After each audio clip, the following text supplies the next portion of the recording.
Hey guys, thanks for joining me. I'm Teri Holland. I'm a Master Performance Coach, trainer of NLP, Hypnotherapy, and Timeline Therapy.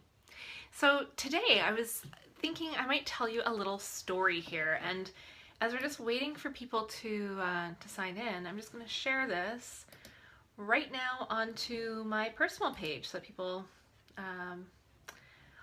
see that I'm there, that I'm here, I should say. Okay, so Sunday night, I'm not sure how many of you are around, but yeah, let's talk. I want to tell you this little story. And I'm telling you this because I think this relates to entrepreneurs and what we often do. So you may not know this, but I have a background in theater.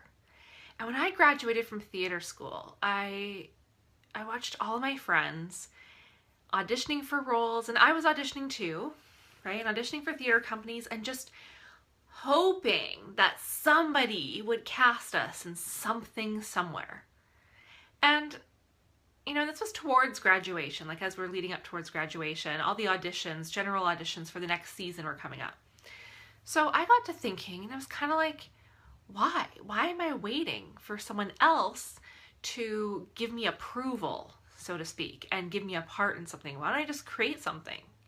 So what I did is I started a theater company, and I put together a grant proposal, and I got grant money from the government, and I put on a production of Twelfth Night. And of course I was in it. The whole purpose of me going through this was to put on a show that I wanted to be in. And as you guys are signing in, just say hello, let me know who's there and that you're watching.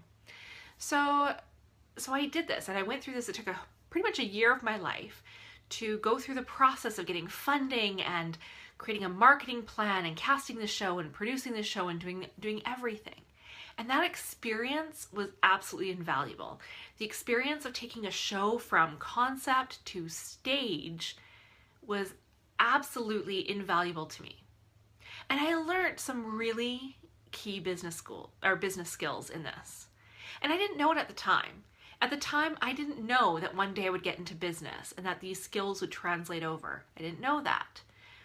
But I learned some powerful marketing skills and sales skills. I mean, think about it. On a very low budget, to get people to buy into a Shakespeare production and to fill a room, and that's tough. And we think of, I think of today, how many entrepreneurs and people in the coaching industry are trying to fill rooms for workshops.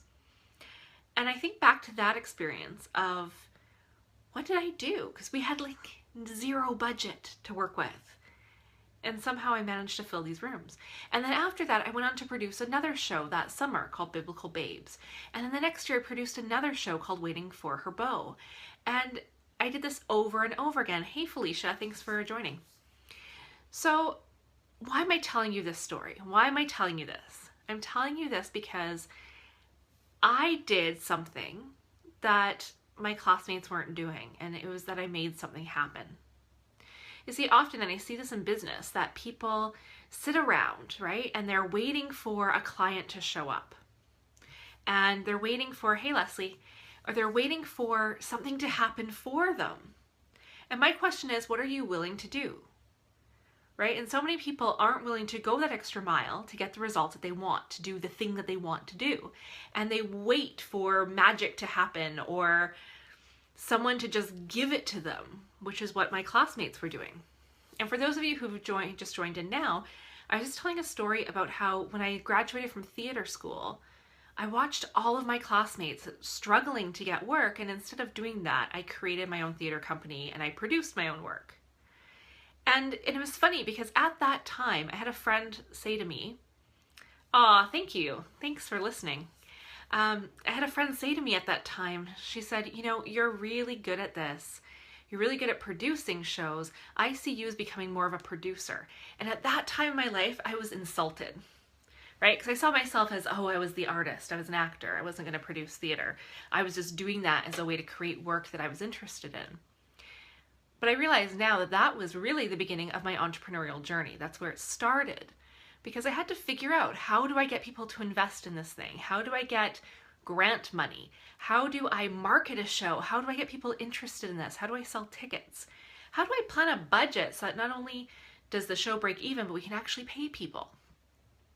So looking back on it, she was absolutely right. That was a clue of the path that I was going on. Now, the other reason I'm telling you this story, and at first my first point was that it's so many entrepreneurs sit around just waiting for business to show up instead of going that extra mile and pushing past where most people quit so that they can get work, so they do get clients. And so many coaches I know just expect clients to show up out of thin air without doing the work it takes to go and getting a client. So the other value in this and in this story that I want to share with you is that often we discredit what we've done before, right? And we don't look back at all the things that we've accomplished.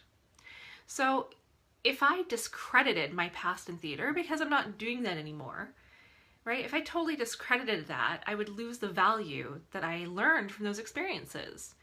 And that was probably the best marketing training I have ever had. And I've studied with some big marketers and I've taken some programs with some of the top names in the marketing industry. And I still say that the best marketing experience I ever had was getting people to come to a Shakespeare production it was, I think, in the spring, early summer that we did this, and getting people to come and sit through 2 hours of Shakespeare. That was valuable to me. So look at your past. Look at all the things that you've done before, maybe before you're doing what you do now. And all of those experiences you can draw from, and all of those things connect. Steve Jobs said that you can't connect the dots looking forward, you can only connect them looking back.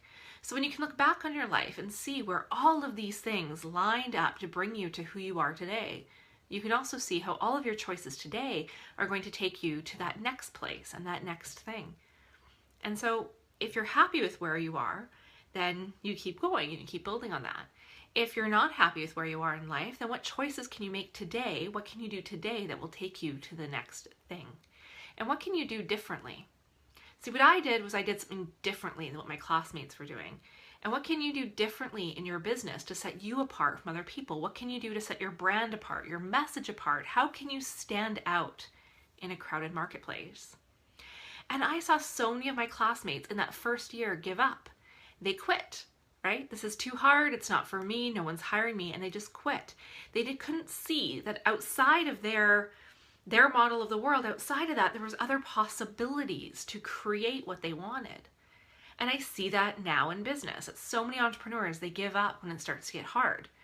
And success is not found in giving up, right? That should be pretty obvious. The people who get success and who are successful in this world and become the thought leaders and the people we look up to, they push past the point that most people would quit.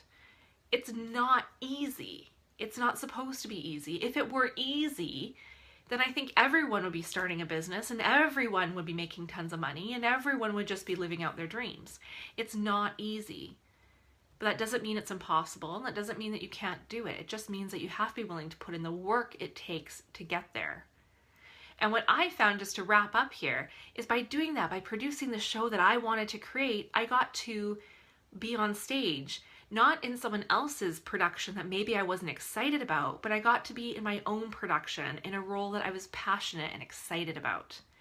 And then I got to create the next show, which was a collective theater experience with a bunch of people I wanted to work with. And now that I understood how to create a show and a production, I could bring together a bunch of people and say, let's create something together as a group. And we wrote a show, we created it.